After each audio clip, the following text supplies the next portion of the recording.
Hello guys, మనకి ఈరోజు IPL governing council meeting అయితే జరిగింది. అయితే దాని నుంచి కొన్ని లీక్స్ అయితే బయటకు వచ్చినాయి. అంటే మనకి అఫీషియల్గా అయితే ఇప్పటివరకు ఐపీఎల్ రిటెన్షన్ రూల్స్ అయితే అఫీషియల్గా అయితే అనౌన్స్ చేయలేదు. అయితే మరి ఆ మీటింగ్ నుంచి కొన్ని మీడియా ద్వారా మనకి బయటకి లీక్స్ అయితే అందినాయి. సో వాటిలో మనకి క్రిక్ ఇన్ఫో కానీ, లేదంటే క్రిక్ బజ్ కానీ, లేదంటే స్పోర్ట్స్ స్టార్ కానీ, సో ఇలాంటి వాటి నుంచి మనకి కొంచెం ఇన్ఫర్మేషన్ అయితే బయటకు వచ్చిందనమాట. అయితే అసలు ఈ మీటింగ్లో ఏం జరిగింది అనే దాని గురించి మనం అయితే మాట్లాడదాం. అయితే ఇక్కడ మొత్తం మనకి ఇప్పటి వరకు ఒక సందేహం అయితే ఉంది. అదేంటి అంటే మనకి ఈ ఐపీఎల్కి ఎంతమందిని రిటైన్ చేసుకోవచ్చు అని చెప్పేసి మనకైతే ఒక సందేహం అయితే కలిగింది. సో దాని గురించి మనకి ఇంకా అఫీషియల్గా అయితే రాలేదు. కానీ మరి ఆ లీక్స్ ద్వారా మనకు అర్థమవుతుంది ఏంటి అంటే మన వాళ్ళు మొత్తం 6 రిటెన్షన్స్ చేసుకోవచ్చు. అంటే ఆర్టీఎంతో పాటు మొత్తం 6 రిటెన్షన్స్ అయితే చేసుకోవచ్చు అని చెప్పేసి ఈ లీక్స్ ద్వారా అయితే మనకు అర్థమవుతుంది. మరి 6 ఎలా రిటైన్ చేసుకుంటారన్న మరి ఎలాగ ప్రాసెస్ ఏంటి అంటే మీకు ఫస్ట్ ఒక్కొక్కరిని ఒక్కో విధంగా అయితే ఇక్కడ రిటైన్ చేసుకోవాలి. అంటే ఇప్పుడు ఫస్ట్ రిటైన్ చేసుకునే వాళ్ళకి మొత్తం 18 కోట్లు ఇవ్వాలి. సో మరి సెకండ్ రిటైన్ చేసుకునే వాళ్ళని చూసుకున్నట్టయితే వాళ్ళకి 14 కోట్లు. దాని తర్వాత థర్డ్ రిటైన్ చేసుకునే వాళ్ళకి 11 కోట్లు అనమాట. సో దాని తర్వాత ఫోర్త్ ఎవరైతే రిటర్న్ చేసుకుంటారో సో వాళ్ళకి మళ్ళీ 18 కోట్లు. దాని తర్వాత ఫిఫ్త్ వాళ్ళని మళ్ళీ 14 కోట్లు. సో దాని తర్వాత ఇంకొక ఆర్టీఎం ద్వారా అనుకున్నాం కదా, సో వాళ్ళని మాత్రం అంటే అన్క్యాప్డ్ ప్లేయర్ లిస్ట్లో వాళ్ళని 4 కోట్లు. అంటే అన్క్యాప్డ్ ప్లేయర్ అయి ఉండాలి. సో ఆర్టీఎం ద్వారా ఎవరినైతే తీసుకుంటారో వాళ్ళు అన్క్యాప్డ్ ప్లేయర్ అయి ఉండాలి. సో అయితే మరి వాళ్ళకి 4 కోట్లు అయితే ఇచ్చి తీసుకోవాల్సి ఉంటుంది. సో దీన్ని బట్టి మనకి చెన్నై సూపర్ కింగ్స్కి అయితే కొంచెం రిలీఫ్ దక్కే ఛాన్స్ ఉంది. ఎందుకంటే వాళ్ళు నెక్స్ట్ ఎంఎస్ ధోని నెక్స్ట్ సీజన్కి ఉంటాడో లేదో తెలియదు కాబట్టి సో ఈ సీజన్లో 4 కోట్లతో అయితే మరి ఎంఎస్ ధోనిని వాళ్ళు రిటైన్ చేసుకోవచ్చు. ఎందుకంటే మనకి 5 ఇయర్స్ మీకు అందరూ తెలిసిందే కదా, సో అన్క్యాప్డ్ ప్లేయర్ అంటే ఏంది అని చెప్పేసి. సో దాని ద్వారా 5 ఇయర్స్ కంప్లీట్ అవుతుంది కాబట్టి సో ఎంఎస్ ధోనిని కూడా 4 crores అయితే తీసుకునే ఛాన్స్ ఉంటాయి. సో అయితే మరి దీని తర్వాత మరి 6 తీసుకున్నారు అంటే మరి ఇక్కడే మనం మొత్తం చూసుకున్నట్టయితే ఇక్కడ 120 కోట్లు. అంతకుముందు చూసుకుంటే 100 కోట్లు అందరు ప్లేయర్స్ని తీసుకోవాలి, కానీ ఇప్పుడు 120 కోట్లకు పెంచారు. మరి ఇక్కడ ఈ 6 కనుక మొత్తం తీసుకున్నారు అంటే ఇక్కడే వీళ్ళకి 75 కోట్ల దాకా అయిపోతుంది. అంటే మిగిలేది 45 కోట్లు. మరి ఈ 6 ప్లేయర్స్కి వీళ్ళు 75 కోట్లు పెడితే మిగతా 45 కోట్లతో మిగతా వాళ్ళని తీసుకోవాల్సి వచ్చింది. సో మరి అయితే ఇక్కడ ఇదైతే ఖచ్చితంగా ప్రతి ఒక్కరికి ఈ విధంగా కనుక తీసుకుంటే 6 తీసుకుంటే ఖచ్చితంగా తర్వాత చిన్న ప్లేయర్స్ని తీసుకోవాల్సి వచ్చింది.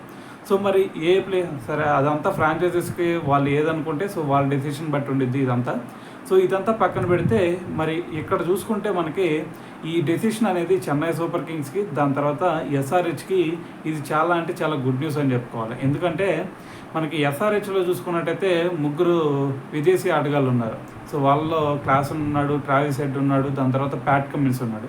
సో వీళ్ళిద్దరిని ఫస్ట్ 3 రిటర్న్స్లో తీసేసుకొని దాని తర్వాత తీసుకుంటే మా అయితే భువనేశ్వర్ని తీసుకునే ఛాన్స్ ఉంది. సో ఇలాగ వాళ్ళు 4 ప్లేయర్స్ని తీసుకొని దాని తర్వాత ఇద్దరిని ఆర్టీఎం ద్వారా తీసుకునే ఛాన్స్ ఉంది.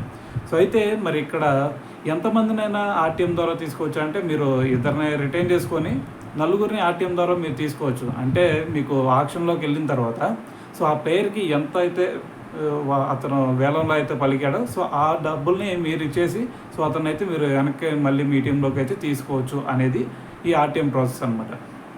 సో ఆ విధంగా వీళ్ళు 3 అయితే ఖచ్చితంగా రిటైన్ చేసుకునేది ఉంటుంది డైరెక్ట్గా. సో ఒకళ్ళకి 18 కోట్లు, ఒకళ్ళకి 14 కోట్లు, ఒకళ్ళకి 11 కోట్లు. సో దీని ద్వారా ఎస్ఆర్హెచ్కి చాలా బెనిఫిట్ అని చెప్పుకోవచ్చు. సో దాని తర్వాత మనకి సిఎస్కేకి వస్తే సిఎస్కేని వాళ్ళు చూస్తుంది అన్క్యాప్డ్ ప్లేయర్ లిస్ట్లో ఎంఎస్ ధోనిని తీసుకోవాలని చెప్పేసి.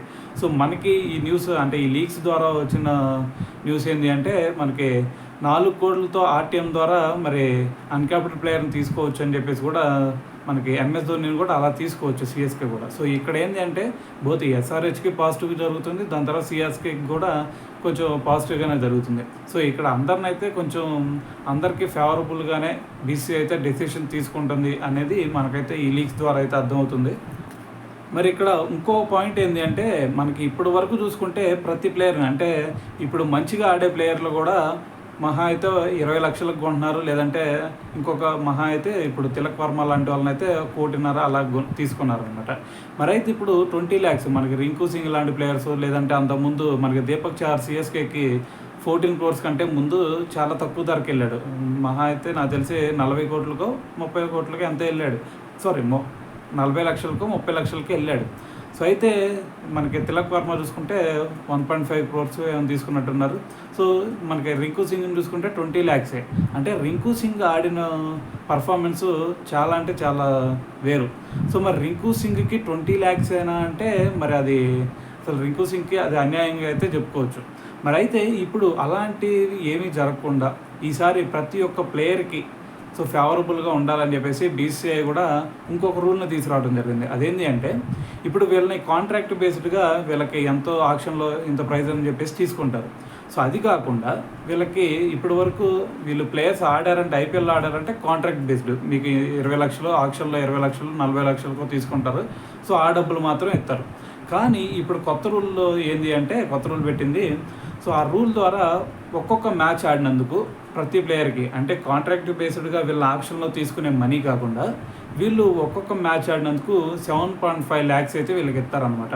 సో దాని ద్వారా వీళ్ళు ఎన్ని మ్యాచ్లు అంటే ఇప్పుడు 14 మ్యాచ్లు ఉన్నాయంటే 14 × 7.5 lakhs అంటే దాదాపు ఒక కోటి దాకా వస్తాయి. సో ఈ డబ్బులు కూడా వాళ్ళకైతే వెళ్తాయి అనమాట. సో దీని ద్వారా అయితే ప్రతి ప్లేయర్కి న్యాయం జరిగే ఛాన్స్ ఉంటుంది. సో ఈ రూల్స్ అనేవి బీసీఐ అయితే చాలా మంచి డెసిషన్ అయితే తీసుకుందని అయితే దీన్ని బట్టి ఈ లీగ్స్ ద్వారా అయితే అర్థమవుతుంది మనకి. సో మరి ఇవే నిజంగా కన్ఫర్మ్ ఇవే అవుతాయి అంటే మ్యాక్సిమం ఇటువంటి రూల్సే రేపు కూడా మనకి మహా అయితే రేపు ఎల్లుండిలోనే మనకి ఈ లీగ్స్ కాకుండా డైరెక్ట్గా మనకి అఫీషియల్గా కూడా అనౌన్స్ చేస్తారు. సో మ్యాక్సిమం ఇలానే ఉండే ఛాన్స్ అయితే ఉంది. సో దాని తర్వాత మరి అఫీషియల్ అనౌన్స్ చేసిన తర్వాత ఇంకేదన్నా రాంగ్ ఉంటే మరి దాని తర్వాత ఏదన్నా చేంజెస్ అయినా జరగవచ్చు, చెప్పలేము దాని గురించి అయితే. మరి మ్యాక్సిమం అయితే ఇటువంటి పాలసీసే రేపు బీసీఐ కూడా తీసుకొని అఫీషియల్గా అనౌన్స్ చేసే ఛాన్స్ అయితే కనిపిస్తుంది. సో అయితే మరి దీని గురించి మీరేమనుకుంటున్నారో కామెంట్ చేయండి.